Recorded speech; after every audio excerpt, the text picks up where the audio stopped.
सपा का धर्म को लेकर स्टैंड क्लियर है, उसको लेकर बात नहीं रखनी है। जो धर्म है उसे स्वीकार किया जाए, लेकिन जातिगत जनगणना की बात होती रहे। ये बयान है सपा प्रमुख अखिलेश यादव का, जो दिखाता है कि सियासी नेवले की उपाधि धारण करने वाले स्वामी प्रसाद मौर्य की फड़कती जुबान से अखिलेश भी खुश नहीं है। लेकिन क्या सच में ऐसा है? अगर हां, तो अखिलेश को स्वामी पर कोई कार्रवाई करनी चाहिए, जो अभी तक तो हुई नहीं।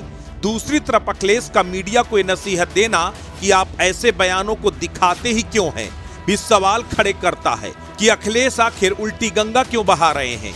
विवादित बयान को दिखाना ज्यादा गलत है या फिर विवादित बयान देना? इन दोनों के बीच का अंतर तय कर पाना अखिलेश के लिए मुश्किल है, या उलझी बातें करना उनकी सियासी मजबूरी है। यहाँ एक सवाल ये भी है कि अखिलेश की मर्जी के बगैर क्या उनकी पार्टी का कोई नेता इस तरह की बयानबाजी कर सकता है, जैसा स्वामी प्रसाद मौर्य करते आ रहे हैं?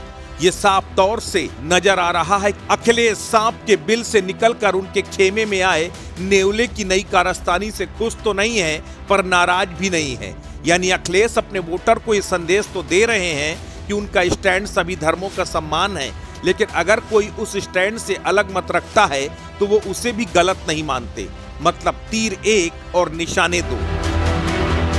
हालांकि बीजेपी का साफ तौर से ये कहना है कि अखिलेश की ही शह पर स्वामी प्रसाद मौर्य हिंदू देवी देवताओं का अपमान कर रहे हैं। बीजेपी के सहयोगी निषाद पार्टी के अध्यक्ष और यूपी सरकार में मंत्री संजय निषाद ने तो इसे मानसिक दिवालियापन तक करार दे दिया। लेकिन लगता है कि इन सारी आलोचनाओं से मौर्य को कोई फर्क नहीं पड़ता, क्योंकि ये पहला मौका नहीं है जब उन्होंने अपने मुंह से इस तरह के जहर उगले हों। कुछ दिन पहले ही स्वामी प्रसाद मौर्य ने अयोध्या में रामलला की प्राण प्रतिष्ठा के कार्यक्रम को धोखा बता दिया था। राष्ट्रीय बौद्ध महोत्सव के प्रोग्राम में रामायण की एक चौपाई पढ़ते हुए मौर्य ने कहा था कि सरकार अयोध्या में प्राण प्रतिष्ठा का ढोंग रचकर युवाओं और देश के लोगों को ठगने का काम कर रही है। इस बयान को लेकर भी स्वामी प्रसाद मौर्य की काफी आलोचना हुई थी, लेकिन वो सुधरने वाले कहां हैं। इसी का नतीजा है कि उन्होंने दिवाली पर एक और बार हिंदू आस्था पर वार किया, जिसे कुछ लोग सपा की सोची समझी रणनीति का हिस्सा मान रहे हैं, क्योंकि सपा दलितों को अपने साथ लाना चाहती है। स्वामी को इस काम के लिए इसलिए चुना गया क्योंकि उनकी पृष्ठभूमि बहुजन समाज पार्टी की रही है।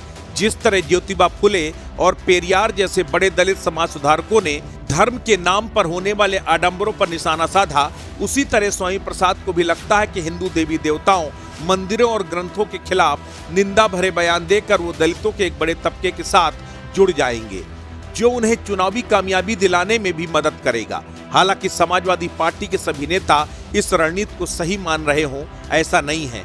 पार्टी के महासचिव रामगोपाल यादव भी कह चुके हैं कि स्वामी प्रसाद मौर्य का वो कद नहीं है कि उनके बयानों पर वो टिप्पणी करें।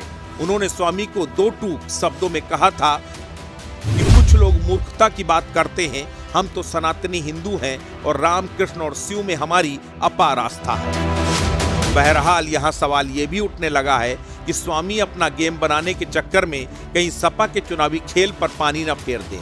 अगर ऐसा हुआ तो अखिलेश को अपने फैसले पर अफसोस के सिवा कुछ और नहीं मिलेगा। अस्तित्व न्यूज यूपी के लिए ब्यूरो रिपोर्ट।